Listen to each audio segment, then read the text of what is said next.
Assalamualaikum warahmatullahi wabarakatuh. Pada video kali ini kita akan melanjutkan pembahasan kita tentang capacity of MIMO channels, dimana pada part 4 ini kita akan fokus membahas tentang water filling dan metode Newton-Raphson. Tutorial ini adalah bagian dari series tentang capacity of MIMO channels yang terdiri atas beberapa video. Adapun link yang menuju ke video yang lain itu tersedia dalam deskripsi. Oleh karena tutorial ini kita akan banyak membahas konsep-konsep dasar, maka Anda sangat disarankan untuk menulis atau mencatat selama menyimak video ini.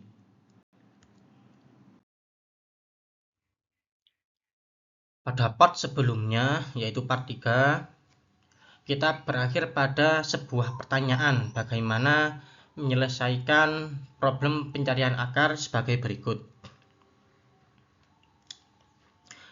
Di situ terlihat pada persamaan yang sebelah kiri, sum L1, L sama dengan 1 sampai L besar, max dan seterusnya sama dengan 0. Itu adalah sebuah persamaan yang tergantung pada nilai zeta bar, dan nilai zeta bar inilah yang harus kita tentukan nilainya sehingga persamaannya memenuhi sama dengan 0. Nantinya apabila zeta bar sudah kita dapatkan nilainya, maka nilai dari PL, yaitu rumus di sebelah kanan, itu bisa kita dapatkan nilainya. Ingat bahwa PL itu adalah alokasi daya untuk masing-masing simbol yang ditransmisikan secara paralel ya. Kita punya P1, P2 yang merupakan daya untuk simbol 1, simbol 2 dan seterusnya.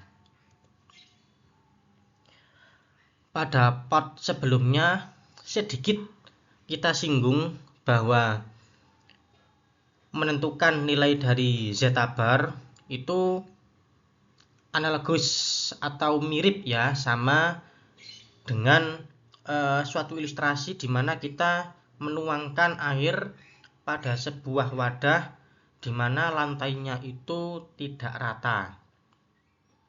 Nanti ketinggian air itu direpresentasikan dengan nilai dari zeta bar, dan kemudian tinggi dari setiap lantai itu berhubungan dengan nilai sigma kuadrat dibagi lambda L kuadrat.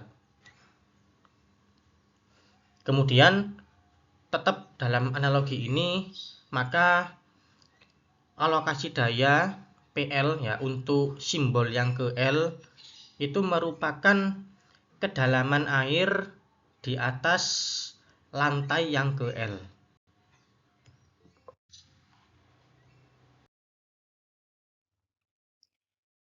Sekarang asumsikan bahwa lambda 1 kuadrat, lambda kuadrat, dan seterusnya sampai lambda L kuadrat itu diurutkan dengan urutan menurun. Ingat ya bahwa lambda 1, lambda 2 itu apa? Itu adalah nilai dari singular value dari matriks H, yaitu channel MIMO. Maka sigma kuadrat dibagi lambda 1 kuadrat dan seterusnya itu urutannya adalah naik. Karena lambda 1 sampai akhir itu diurutkan menurun, maka 1 per dibagi itu urutannya naik. Bayangkan misalkan kita punya sebuah wadah air ya atau kontainer yang memiliki lantai atau dasar dengan ketinggian yang berbeda-beda, di mana setiap lantai ya atau setiap anak tangga itu memiliki ketinggian sigma kuadrat dibagi lambda L kuadrat.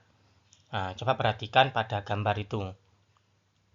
Ingat ya, urutannya naik. Kemudian lebarnya 1. Oke, lebarnya seragam semua. Yang berbeda hanyalah ketinggiannya. Kemudian kita tuang air dengan volume Pmax. Nah, volume air itu merepresentasikan nilai dari maksimum transmit power ya. Oke, kita tuangkan air ke situ dengan volume Pmax. Nah, di situ ada animasinya. Maka terlihat bahwa air akan naik sampai ketinggian zeta bar. Nah, zeta bar inilah yang merepresentasikan ketinggian air dalam kontainer.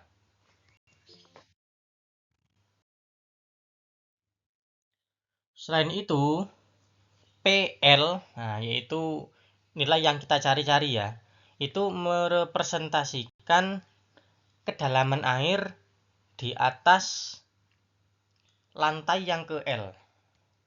Nah, itu ya, terlihat animasinya, itu adalah P-nya, PL.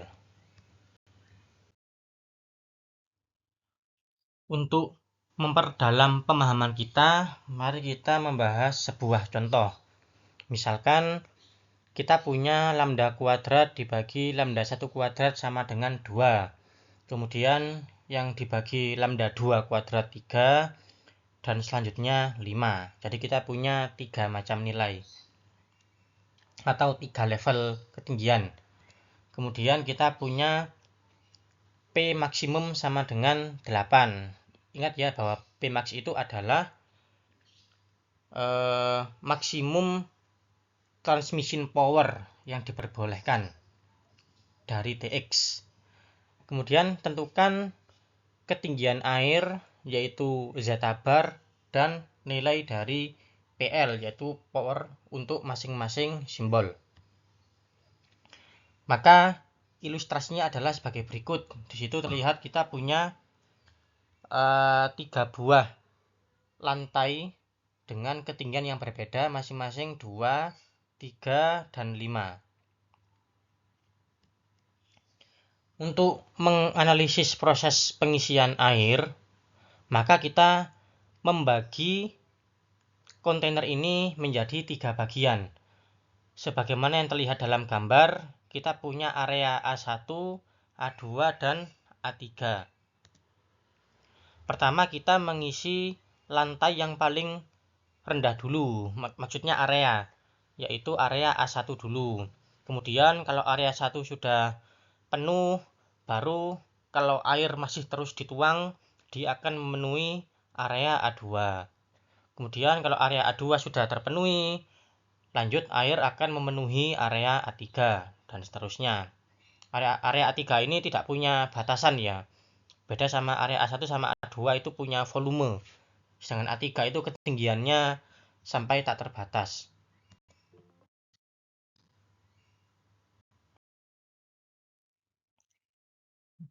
Dari geometri pada gambar terlihat bahwa volume pada masing-masing region itu nilainya adalah pertama A1, ingat rumusnya adalah lebar kali tinggi.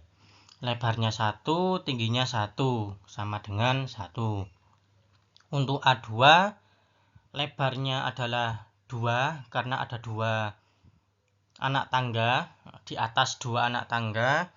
Kemudian ketinggiannya adalah 2, dari 5 dikurangi 3. Maka sama dengan 2. Kemudian 2 kali 2 sama dengan 4.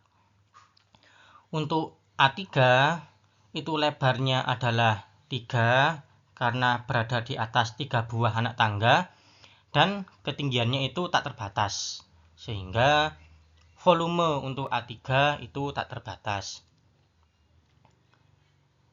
Nah, ingat ya bahwa area A3 itu memiliki kapasitas yang tidak terbatas karena begitu air memasuki mencapai ketinggian area A3, maka kita bisa menuangkan air sebanyak apapun. Jadi asumsinya adalah kontainer ini itu memiliki ketinggian yang tak terhingga, ya. Dindingnya itu dinding sebelah kiri dan sebelah kanan.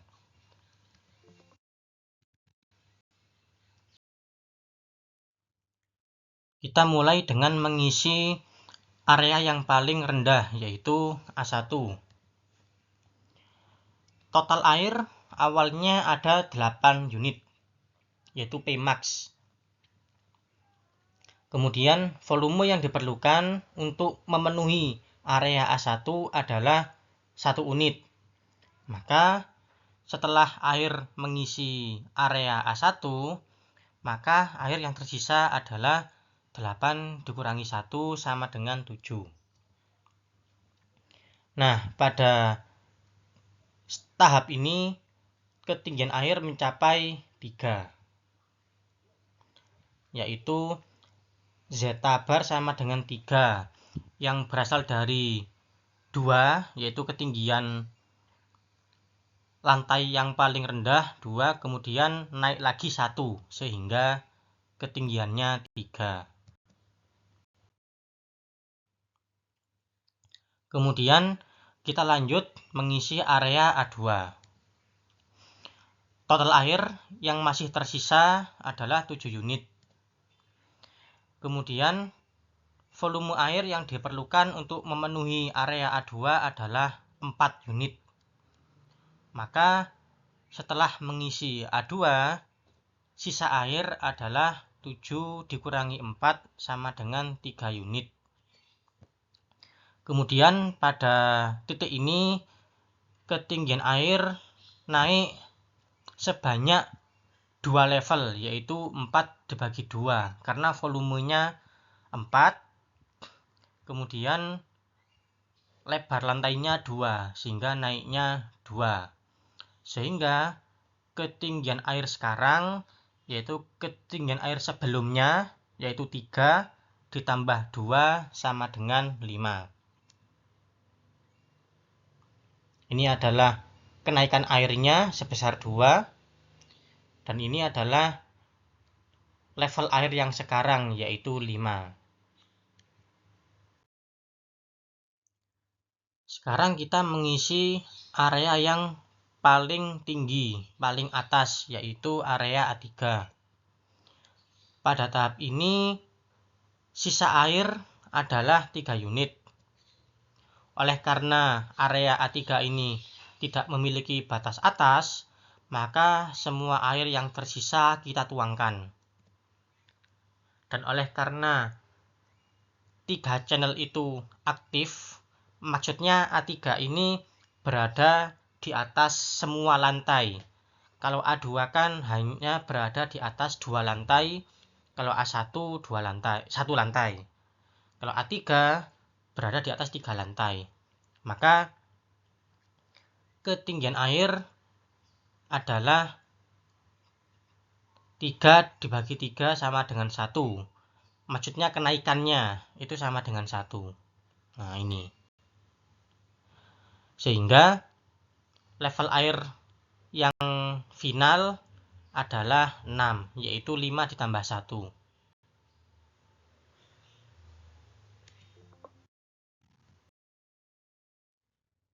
Nah, sekarang kita sudah menemukan nilai zeta bar sama dengan 6. Oke, itu tahap pertama. Tahap kedua adalah menghitung nilai dari P1, P2, dan P3. P1 itu sama dengan, itu rumusnya max, buka kurung, dan seterusnya. Maka kita masukkan nilainya zeta bar sama dengan 6, maka P1 sama dengan 4. Kemudian untuk P2, rumusnya sama, kita masukkan nilainya, dan hasilnya adalah 3. Kemudian untuk P3, hasilnya adalah 1. Akhirnya sekarang kita telah menemukan nilai power yang optimal untuk sistem MIMO kita, yaitu P1 sama dengan 4, P2 sama dengan 3, dan P3 sama dengan 1.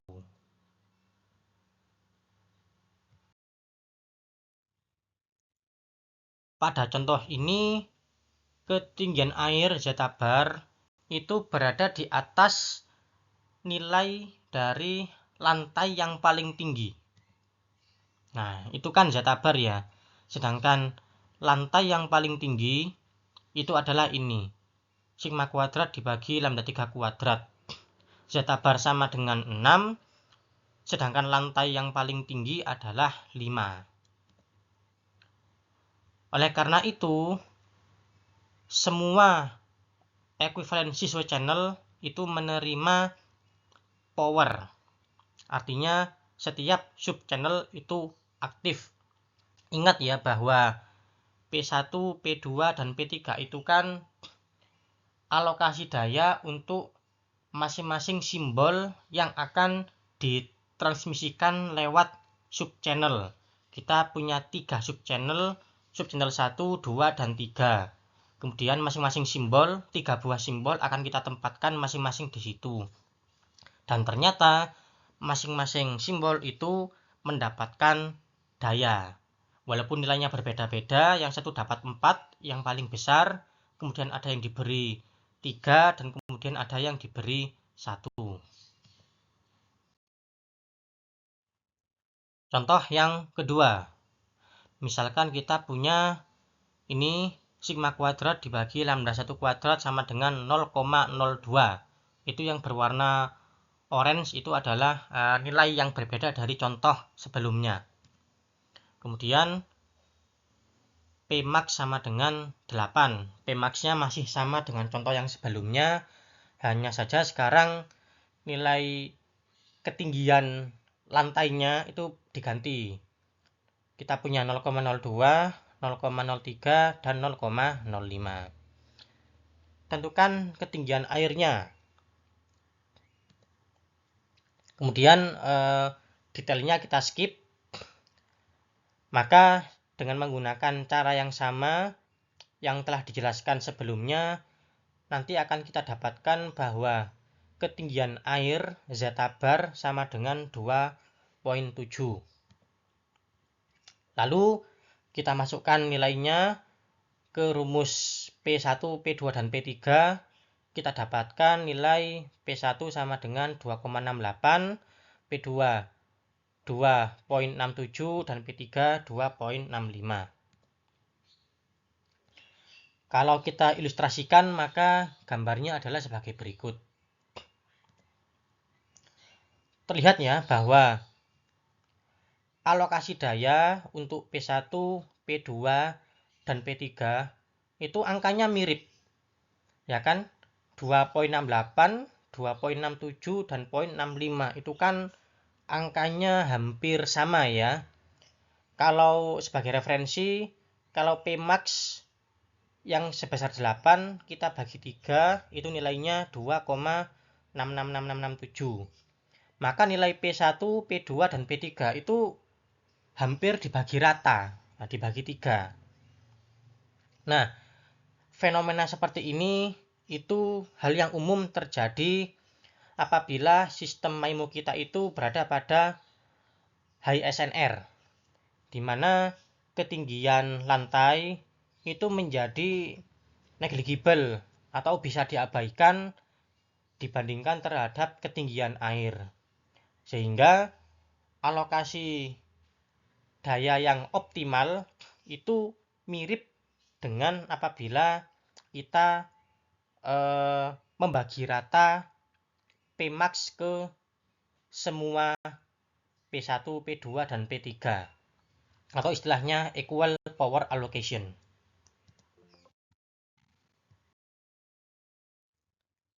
Dan apabila ketinggian lantainya itu mendekati 0, maka sistem MIMO yang kita miliki itu menjadi seperti channel yang paralel ya. Kita punya 3 channel di mana ketiga-tiganya ini memiliki level noise yang sama.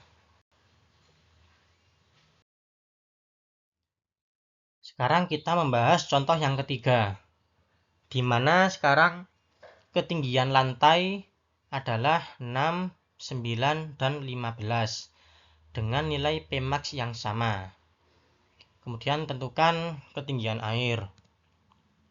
Maka dengan menggunakan prosedur yang sama sebagaimana yang telah dijelaskan pada tahap sebelumnya, maka solusinya akan kita dapatkan zeta bar sama dengan 11,5. Kemudian nilai P1 5,5, P2 2,5, dan P3 nilainya sama dengan 0. Kalau kita ilustrasikan, maka sebagai berikut. Di situ terlihat bahwa zeta bar sama dengan 11,5.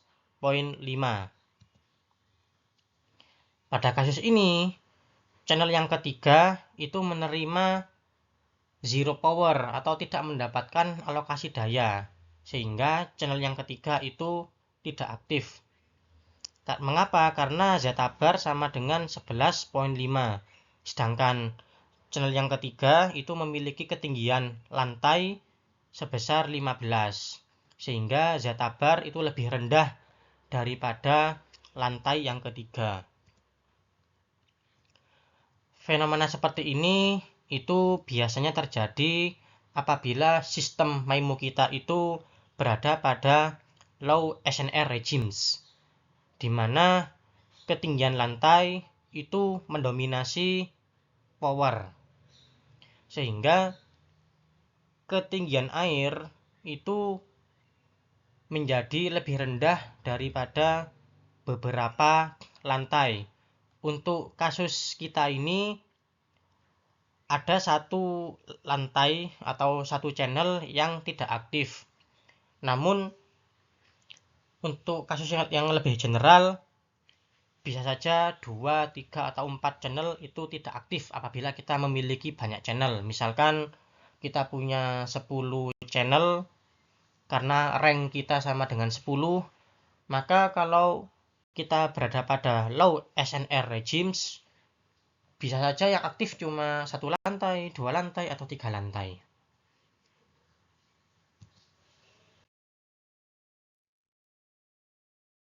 Hal ini mencerminkan sebuah prinsip bahwa dalam kondisi noise yang besar, maka sistem MIMO itu lebih efisien apabila kita mengkonsentrasikan daya atau mengalokasikan daya untuk channel yang kuat saja, daripada kita menyebarkan daya atau mengalokasikan daya ke semua channel. Sebagai kesimpulan, menyelesaikan problem pencarian akar ini, yaitu seperti bagaimana yang terlihat ya pada layar, itu bisa divisualisasikan atau dianalogikan seperti mengisi air pada sebuah wadah atau kontainer atau tank, di mana ketinggiannya itu tidak rata. Nah, tetapi kalau kita lihat ya, pada dasarnya ini adalah sebuah problem pencarian akar satu dimensi, di mana kalau kita mengacu pada mata kuliah numerical method ya, atau metode numerik, maka mencari nilai zeta bar itu bisa juga kita dapatkan dengan menggunakan metode-metode, misalkan bisection, false position method, atau Newton-Raphson method. Oleh karena itu, pada tutorial ini, di samping kita membahas penyelesaian pencarian akar di atas menggunakan water filling algorithm, kita juga akan membahas bagaimana menggunakan metode Newton-Raphson untuk mendapatkan nilai dari zeta bar.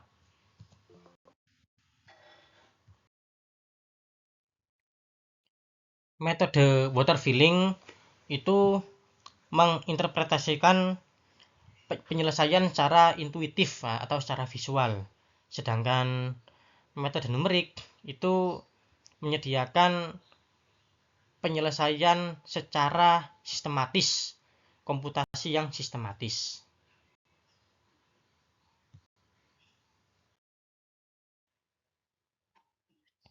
Dan penggunaan Newton-Raphson untuk menyelesaikan problem di atas, yaitu problem pencarian akar, itu telah dibahas pada sebuah paper saya yang telah dipublish di IEEE Wireless Communication Letter atau IEEE WCL yang berjudul MIMO Capacity Maximization with a Practical Model for Reconfigurable Intelligent Surface. Apabila Anda sudah pernah belajar tentang Newton-Raphson, maka hal ini akan sangat membantu untuk memahami tutorial ini. Namun, kalau belum, tidak ada masalah, karena di video ini kita akan secara singkat mereview membahas konsep dari Newton-Raphson. Metode Newton-Raphson itu adalah sebuah metode pencarian akar yang open di mana kita menggunakan slope atau kemiringan garis atau turunan pertama pada sebuah fungsi, pada sebuah poin untuk memprediksi nilai dari akar penyelesaiannya pada step selanjutnya. Oleh karena itu, kalau kita mau menggunakan metode Newton-Raphson, maka turunan dari sebuah fungsi yang sedang kita kerjakan itu harus bisa kita hitung atau tersedia, sehingga slope atau kemiringan dari fungsi tersebut itu bisa didapatkan nilainya pada setiap iterasi.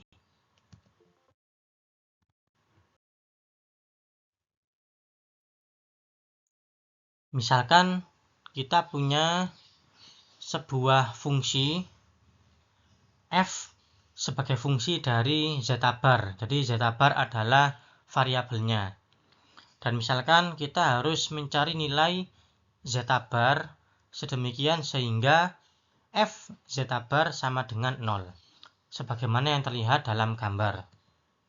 Nah, ini kita mencari berapa nilai zeta bar agar f zeta bar sama dengan 0. Misalkan zeta bar yang ke i, atau di situ ada superscript buka kurung i, itu merepresentasikan estimasi yang sekarang dari nilai zeta bar pada iterasi yang ke i. Nah, di sini misalkan posisinya. Maka kita menggambar sebuah garis lurus tangent line dengan slope atau kemiringan f prime zeta bar ke i. F prime itu adalah turunan turunan pertama dari f pada titik zeta bar ke i. Kemudian garis ini melalui titik zeta bar ke i, horizontalnya dan vertikalnya adalah f zeta bar ke i. Nah, ini adalah tangent line-nya, garis lurusnya. Kemudian ini adalah titik zeta bar i, horizontalnya dan vertikalnya adalah f zeta bar ke i. Maka perpotongan antara garis yang hijau ini dengan sumbu X atau sumbu zeta bar yang horizontal itu menjadi estimasi selanjutnya dari nilai zeta bar i plus 1.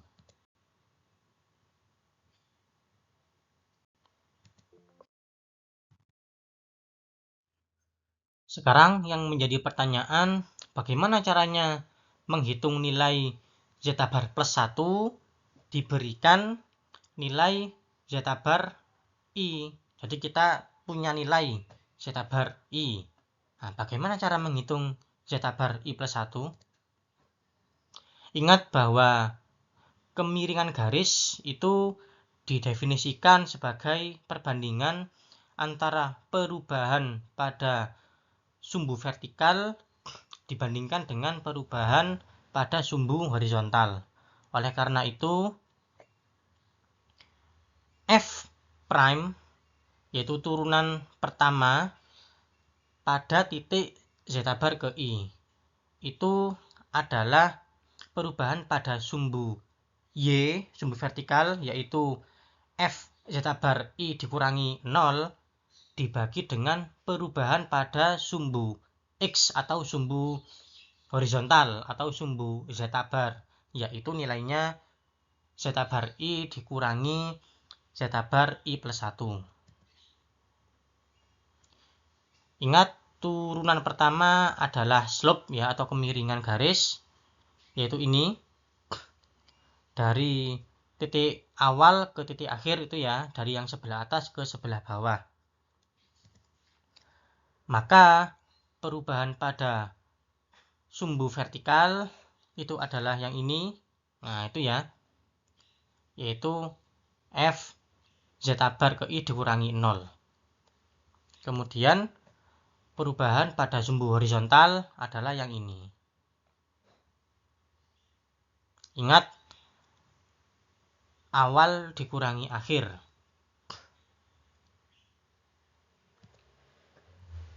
Kemudian rumus di atas kita susun ulang sehingga zeta bar I plus 1 ada di ruas kiri.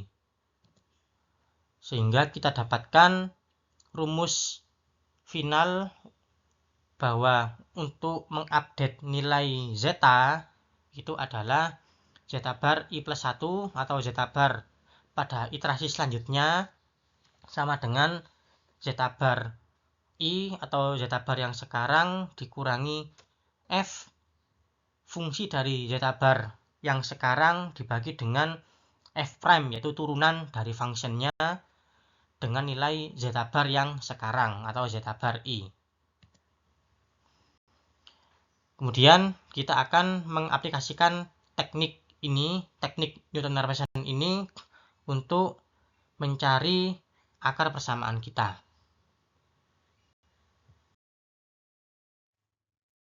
Untuk memulai, mari kita ngeplot terlebih dahulu. Misalkan kita punya sebuah function sebagai fungsi dari zeta bar, kemudian kita punya L sama dengan 3. Ini adalah rumus kita dengan L besar sama dengan 3. Maka kalau kita plot, nanti hasilnya sebagaimana yang terlihat dalam layar itu ya. Sebagaimana yang terlihat, F sebagai fungsi dari zeta bar itu dinamakan piecewise linear function. Artinya dia itu linear tapi terpotong-potong, piecewise namanya. Kemudian di situ terlihat kita punya 4 segmen. Jadi 4 segmen garis lurus atau 4 segmen fungsi yang linear. Pada segmen yang pertama, di mana zeta-nya, zeta bar itu nilainya antara 0 sampai sigma kuadrat dibagi lambda 1 kuadrat. Maka kalau kita lihat rumus yang di atas ya, ada max buka kurung, itu semua nilainya sama dengan 0. Nah, kenapa? Karena zeta-nya kan antara 0 sampai sigma kuadrat dibagi lambda 1 kuadrat. Jadi nilainya paling kecil. Oleh karena itu, fungsi di atas nilainya sama dengan minus P max. Dan slope-nya itu sama dengan 0. Nah, ini. Oke, ini adalah segmen yang pertama. Anda bisa menghentikan video ini secara sementara ya, untuk lebih memahami untuk mencerna penjelasan ini lebih lanjut. Kemudian ini adalah max termnya. Nah, max termnya semua bernilai 0.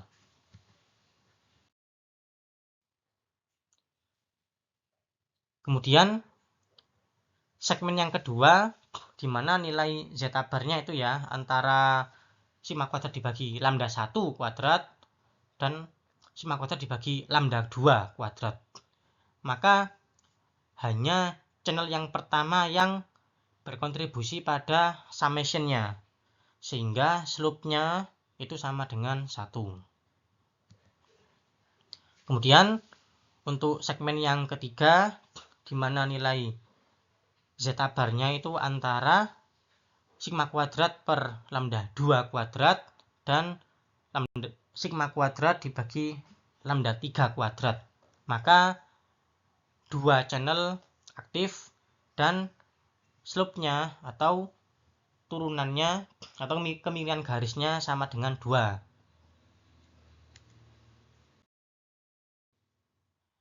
Kemudian yang terakhir yaitu segmen yang paling kanan, di mana nilai zeta bar itu lebih besar daripada sigma kuadrat dibagi lambda 3 kuadrat, maka semua channelnya itu berkontribusi pada penjumlahan, pada sum, sehingga kemiringan garisnya sama dengan 3. Nah, untuk mengaplikasikan metode Newton-Raphson, kita harus menentukan nilai dari turunannya f, yaitu f prime. Jika kita memiliki function sebagai fungsi dari zeta bar sama dengan itu, maka bagaimana untuk turunannya?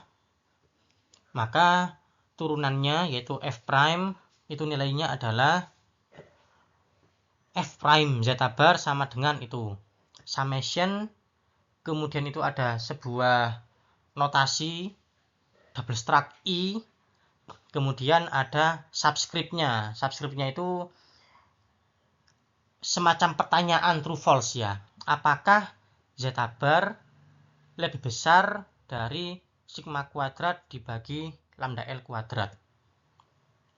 Nah, di sini double struct i dengan subscript condition itu nilainya 1 apabila conditionnya itu betul. Dan kemudian apabila kondisinya salah, maka double struct i bernilai 0. Misalkan nilai dari f prime zeta bar saat zeta bar antara sigma kuadrat dibagi lambda 2 kuadrat dan sigma kuadrat dibagi lambda 3 kuadrat. Maka alias segmen yang itu. Maka berapakah turunannya? Maka nilainya adalah f prime zeta bar sama dengan double struct i itu adalah conditionnya ya, subscriptnya. Coba kalau dilihat kita punya 3 segmen, maka di situ kita punya 3 buah term ya atau suku, di mana masing-masing itu kalau kita lihat yang berwarna merah, di situ ada lambda 1, lambda 2, dan lambda 3. Dan masing-masing menjawab pertanyaan, apakah zeta bar itu lebih besar dari sigma kuadrat dibagi lambda itu 1, 2, atau 3 kuadrat. Maka ternyata untuk suku yang pertama jawabannya betul. Ya kan? Karena zeta-nya kan lebih besar daripada sigma kuadrat dibagi lambda 1 kuadrat. Kemudian begitu juga untuk yang selanjutnya, zeta bar lebih besar daripada sigma kuadrat dibagi lambda 2 kuadrat. Tetapi yang ketiga salah, karena zeta bar itu lebih kecil daripada sigma kuadrat dibagi lambda 3 kuadrat. Sehingga dua yang pertama itu nilainya true dan yang terakhir nilainya false. Maka nilainya adalah 1 ditambah 1 ditambah 0. Sehingga nilainya adalah 2. Sehingga turunan dari segmen yang terlihat pada layar itu adalah 2.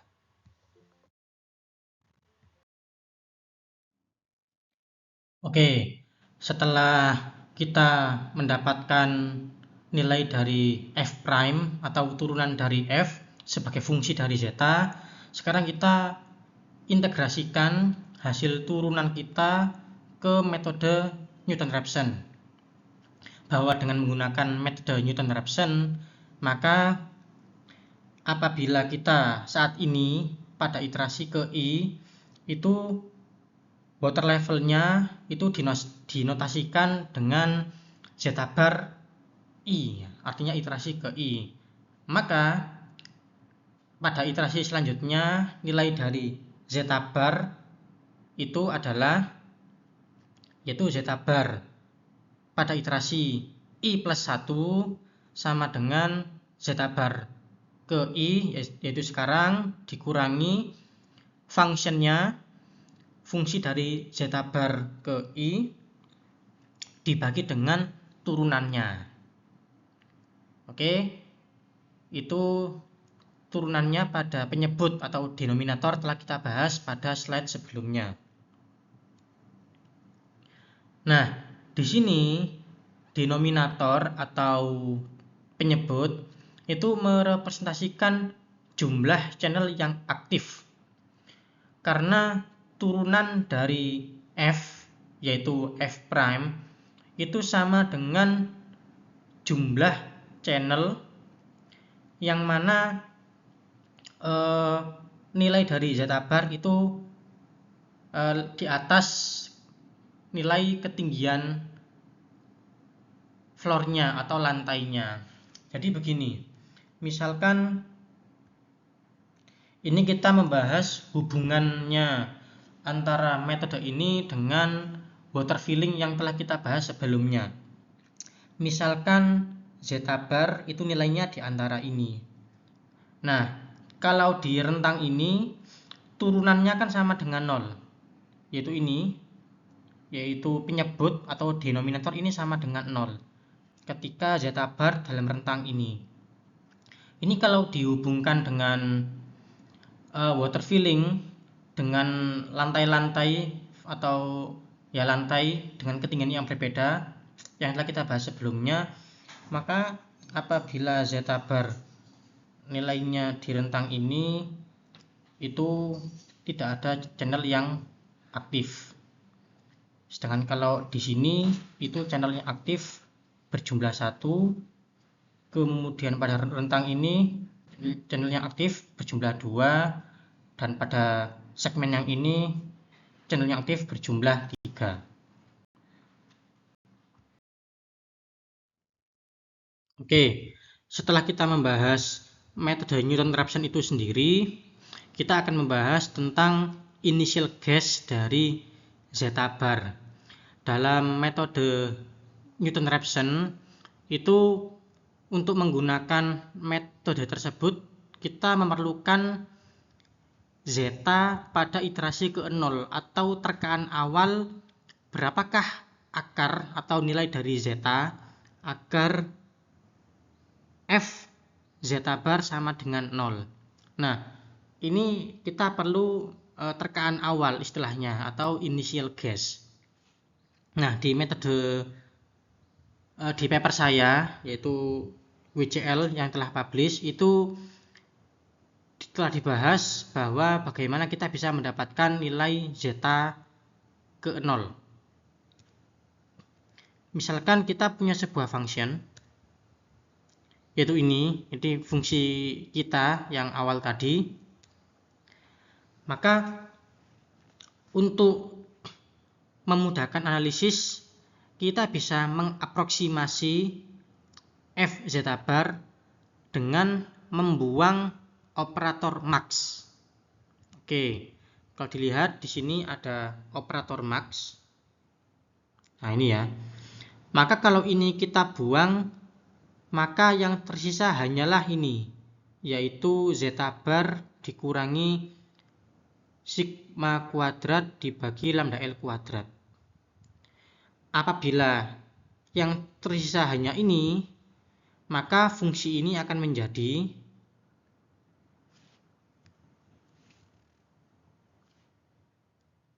ini. Fungsi yang baru ini dengan menghilangkan operator max kita beri nama f-hat. Oke, sehingga f-hat sama dengan sigma dari L sama dengan 1 sampai L besar. Kemudian yang tersisa hanyalah zeta bar dikurangi sigma kuadrat dibagi lambda L kuadrat dikurangi P max. Dan bisa kita sederhanakan menjadi rumus yang paling bawah itu.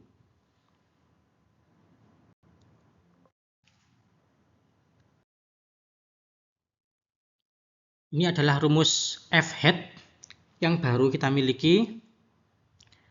Nah, perhatikan bahwa f-hat itu merupakan fungsi yang linier, bukan lagi piecewise linear.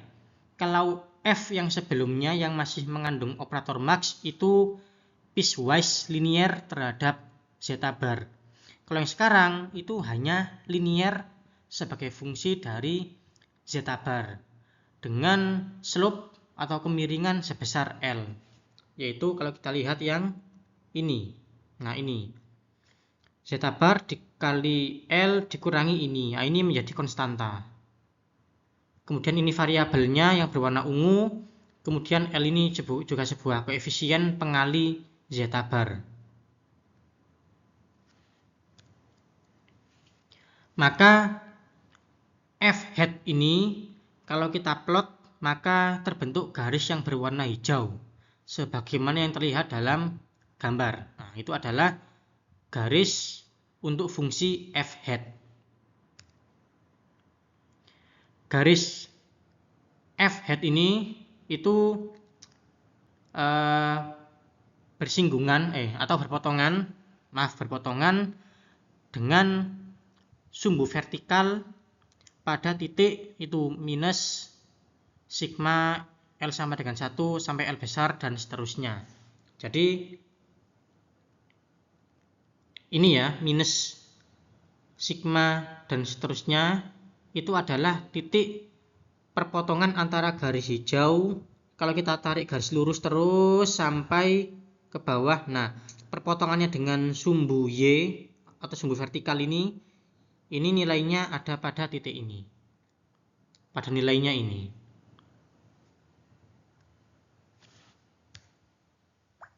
Oke.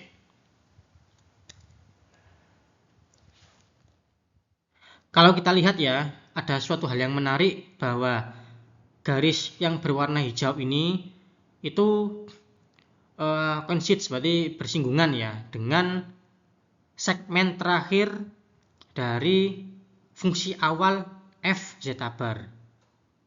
Jadi kalau kita lihat di sini garis yang berwarna hijau atau fungsi yang berwarna hijau dengan fungsi yang berwarna biru itu berhimpit pada segmen yang terakhir ini. Nah, ini adalah kondisi di mana nilai dari zeta bar itu lebih besar daripada ketinggian lantai yang paling tinggi. Kalau kita hubungkan pembahasan dengan water filling. Nah, ini kan ketinggian lantai yang paling tinggi ya.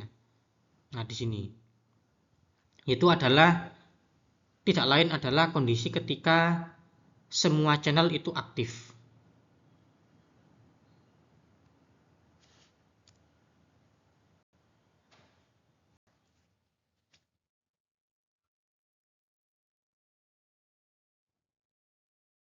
Oleh karena itu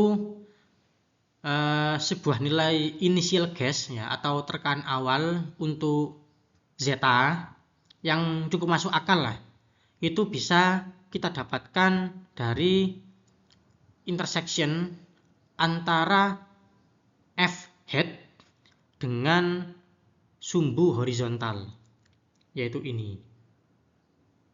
Nah, inilah yang akan menjadi initial gas kita ini. Ini adalah nilai dari zeta bar di iterasi ke 0 atau nilai awalnya. dengan men-setting nilai f hat sama dengan 0, yaitu garis yang berwarna hijau, yaitu fungsi ini sama dengan 0, maka kalau kita pindah ruas kiri, ruas kanan, sehingga zeta bar sendirian, kita akan punya rumus zeta bar, yaitu pada saat iterasi ke 0 atau terkaan awal sama dengan itu, yaitu sigma L sama dengan 1 sampai L besar sigma kuadrat dibagi lambda L kuadrat ditambah P max dibagi L. Ini adalah nilai dari zeta bar saat ke 0, yaitu posisi di titik ini. Nah, ini ya.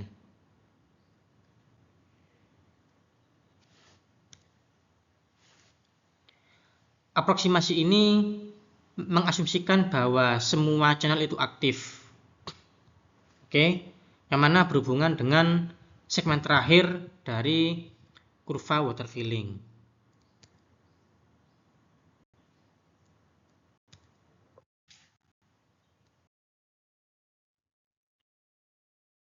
Nah, sekarang kita membahas pseudocode yang merangkum prosedur untuk mengaplikasikan metode Newton-Raphson dan juga mengimplementasikan terkaan awal atau initial guess untuk zeta. Pertama, kita punya input ini lambda L kuadrat yang kita dapatkan dari proses singular value decomposition. Kemudian kita punya P max sama sigma kuadrat, yaitu noise power. Pertama, kita hitung zeta bar sama dengan itu sebagai terkaan awal nilai dari zeta. Kemudian secara berulang-ulang kita hitung bahwa zeta bar pada iterasi selanjutnya sama dengan zeta bar sekarang dikurangi f zeta bar dibagi turunannya. Step yang kedua kita ulang-ulang sampai kita mendapatkan nilai zeta bar sehingga f zeta bar sama dengan 0. Nanti output dari prosedur ini adalah zeta bar.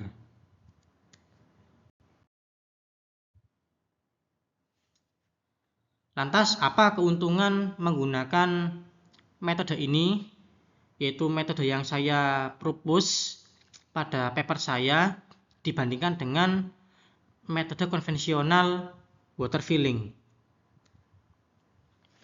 Pertama, keuntungannya adalah fast convergence. Metode Newton-Raphson ini terkenal memiliki quadratic convergence ketika zeta bar sudah dekat dengan akarnya, yang mana artinya adalah solusi yang didapatkan dengan metode Newton-Raphson itu bisa didapat dengan cepat. Kemudian keuntungannya adalah improved initialization. Metode yang saya propose pada paper saya itu memberikan initial estimate untuk zeta, sehingga hal ini membantu algoritma itu bisa memulai lebih cepat, atau ketika kondisi awal ketika zeta sama zeta ke 0 itu nilainya sudah dekat dengan rootnya, dengan solusinya, sehingga hal ini mempercepat konvergennya. Dan benefit yang ketiga adalah metode yang saya propose itu sangat efisien pada kasus high SNR. Untuk kasus high SNR, maka root finding problem itu akan terselesaikan dengan satu iterasi saja. Jadi ini adalah ilustrasi ketika sistem MIMO yang kita miliki itu berada pada high SNR. Maka di sini terlihat bahwa grafiknya yang warna biru itu sangat ke bawah. Oke. karena Pmax-nya besar sehingga minus Pmax sangat ke bawah. Atau nilai dari sigma kuadrat dibagi lambda 1 kuadrat kemudian dibagi, itu nilainya dempetan ya. Sehingga perpotongan antara garis biru, kurva yang berwarna biru dengan sumbu horizontal itu berada pada last segmennya, yaitu ini. Oke. Apabila grafik yang berwarna biru semakin ke bawah, maka perpotongan antara garis horizontal dengan kurva yang berwarna biru itu berada pada segmen yang terakhir. Nah, apabila yang biru ini semakin digeser ke bawah. Nah, sedangkan kalau kita pakai pendekatan F-hat, garis yang berwarna hijau ini kan sama dengan last segment. Nah, ya kan? Sehingga initial guess-nya, yaitu yang ini, yaitu adalah root-nya, yaitu akarnya. Sebagaimana yang terlihat dalam gambar, maka solusi dari f zeta bar sama dengan 0 itu sama dengan solusi untuk f hat zeta bar sama dengan 0, yaitu di titik warna hijau ini. Oke, perpotongan antara kurva biru terhadap sumbu X sama dengan perpotongan antara garis hijau dengan sumbu X.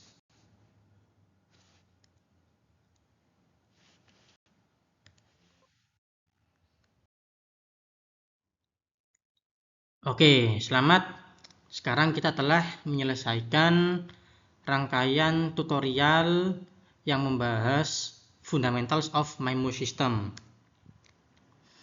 Sebelum lanjut, mari kita mereview apa saja yang telah kita bahas dari part 1 sampai part 4.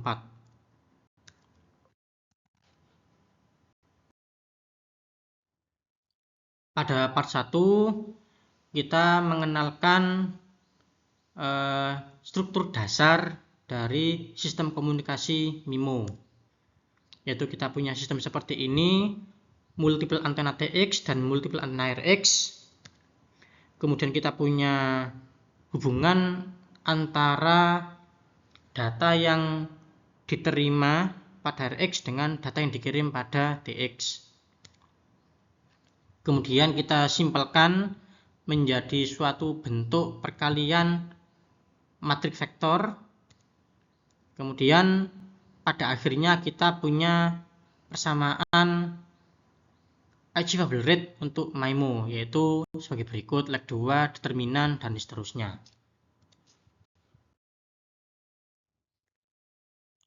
Kita juga telah berdiskusi tentang penggunaan transmit precoder T pada transmitter dan receive combiner R pada receiver, yaitu sebagai berikut, di mana kita punya stream data S1, S2 sampai SL yang akan kita kirimkan secara paralel. Kita kalikan terlebih dahulu dengan matriks precoder T. Nah, itu ini. Kemudian kita kirim sinyal RF-nya ke antena transmitter, kemudian melalui kanal MIMO masuk kepada multi antena receiver.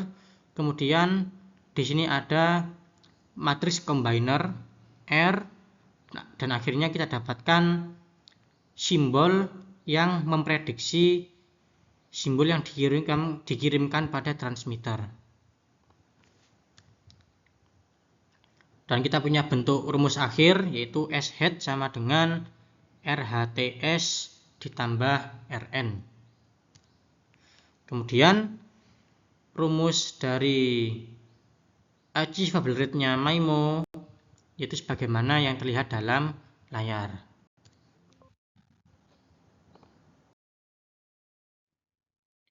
Pada part 2 kita mengaplikasikan singular value decomposition atau SVD pada kanal MIMO untuk menentukan nilai yang cocok untuk precoder T dan combiner R, di mana diberikan suatu nilai matriks H yang menjadi kanal MIMO, itu bisa kita dekomposisi menjadi U hat dikali lambda hat dikali V hat dari emission.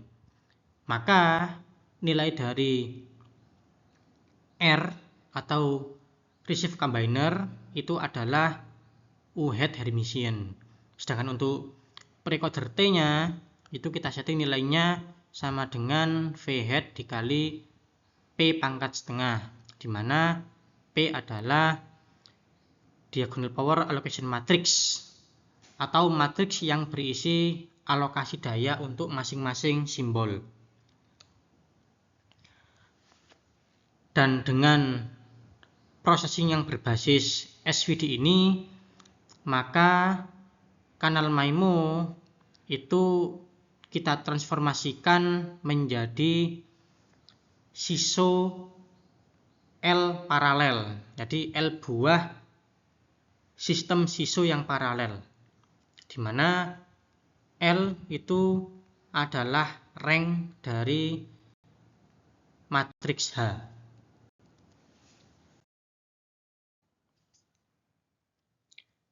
Sebagai hasilnya, problem perhitungan capacity MIMO menjadi ekuivalen atau sama dengan menentukan optimal power allocation atau alokasi daya yang optimal pada masing-masing channel yang paralel ini. Yaitu pada akhirnya kita punya bentuk problem optimisasi sebagai berikut.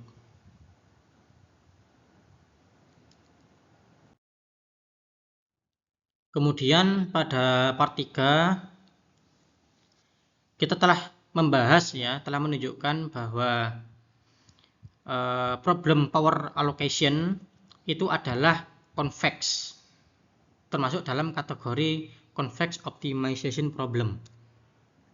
Dan dengan menggunakan Karush-Kunz-Tucker atau KKT condition, kita telah mengubah atau mentransformasikan problem optimisasi menjadi problem untuk menyelesaikan sistem persamaan. Kemudian setelah kita selesaikan step by step, pada akhirnya kita berujung pada suatu problem pencarian akar, yaitu memiliki bentuk sebagai berikut.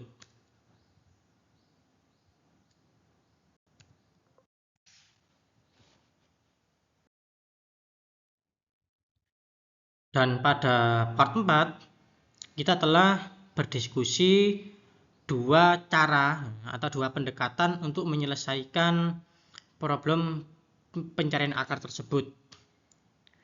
Cara pertama adalah dengan menggunakan interpretasi water filling yang bersifat intuitif atau visual di mana pencarian solusinya itu bisa kita visualkan seperti mengisi air pada suatu kontainer atau suatu tank, yang mana kontainer ini itu memiliki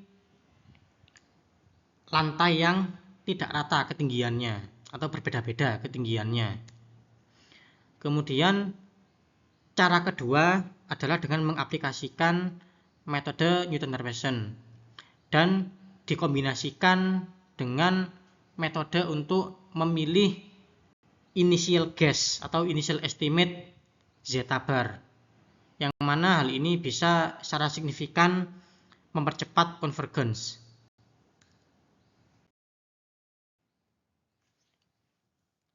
Sebagai kesimpulan, capacity dari sistem MIMO itu bisa dipahami sebagai SVD based channel diagonalization. Jadi kita mendiagonalkan kanal MIMO dengan menggunakan SVD.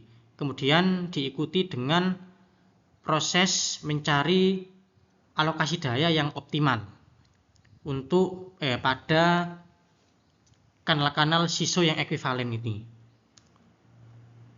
Sehingga Secara diagram kita mulai dari sistem MIMO, kemudian kita lakukan SVD, kita dapatkan channel yang paralel, ekuivalen, SISO paralel, kemudian kita mencari daya, alokasi daya untuk masing-masing ekuivalen SISO channel ini, kemudian berakhir pada problem pencarian akar.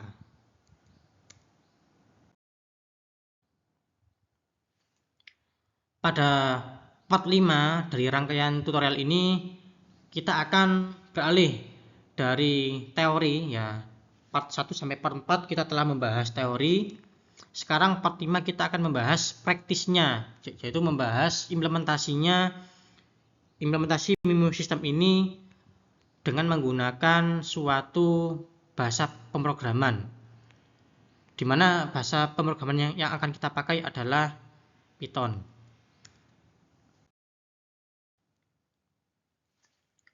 Untuk lebih spesifiknya, kita akan mengeksplor beberapa topik. Pertama, bagaimana menghitung SVD dengan menggunakan Python. Kemudian bagaimana mengimplementasikan metode Newton-Raphson pada Python. Kemudian bagaimana memvisualisasikan kapasitas dari channel MIMO pada berbagai kondisi. Misalkan kita menvariasikan jumlah antena atau nilai rank dari kanal matriks. Jadi maksudnya, apakah pengaruh dari jumlah antena terhadap kapasitas dari MIMO, atau misalkan kita akan mengeplot apakah pengaruh rank terhadap kapasitasnya MIMO.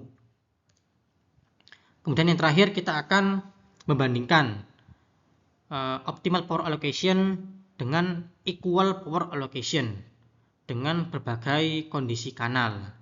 Jadi salah satu step yang telah kita bahas itu kan ada optimal power allocation dengan menggunakan metode water filling atau metode Newton-Raphson. Nah, bagaimana kalau seandainya kita tidak melakukan itu? Kita pokoknya bagi rata saja dayanya ke semua kanal. Nah, itu nanti akan kita bandingkan untuk berbagai kondisi. Misalkan kalau kondisinya low SNR bagaimana, dan kalau kondisinya high SNR itu nanti bagaimana perbandingannya. Oke, see you in the next tutorial.